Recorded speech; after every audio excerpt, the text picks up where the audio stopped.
Glenn et Ashley se sont passés la bague au doigt il y a 5 ans. Mais ce n'est pas ici, à Sydney, qu'ils se sont dit oui.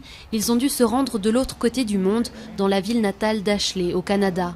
En Australie, 5 États autorisent des unions civiles, mais le mariage entre personnes du même sexe n'est toujours pas reconnu par la loi du pays. Les fondamentaux sont toujours les mêmes. 2 personnes qui s'aiment et qui veulent partager cet amour et le célébrer. La situation actuelle est très frustrante. Le mariage homosexuel est autorisé pleinement dans 10 pays. L'Argentine, la Belgique, l'Afrique du Sud et le Canada, entre autres. L'Australie est connue pour son mardi gras gay et lesbien, avec sa parade parmi les plus hautes en couleurs du monde. Chaque année, le mariage homosexuel fait partie des revendications des manifestants. Mais les mouvements religieux australiens s'opposent à tout changement de la loi qui définit le mariage comme l'union entre un homme et une femme. Dieu nous a créés pour que l'homme et la femme s'unissent dans une relation d'amour.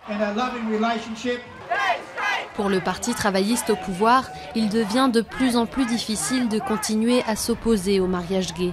Lors de sa conférence annuelle à Sydney, des milliers d'Australiens se sont réunis pour le pousser à changer de position. Les Verts, eux, ont déjà épousé la cause et assuré qu'ils déposeraient un projet de loi au Parlement début 2012. Il s'agit d'amour, d'égalité, d'équité, il s'agit de droits de l'homme.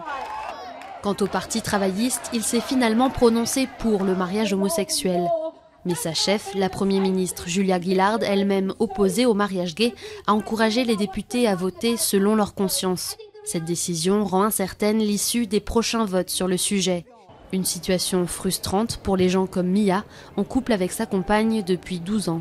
Nous n'avons pas besoin que notre gouvernement nous dise « vous méritez d'être mariés », mais nous voulons que ce droit soit respecté. Pour nous, c'est un des droits de l'homme.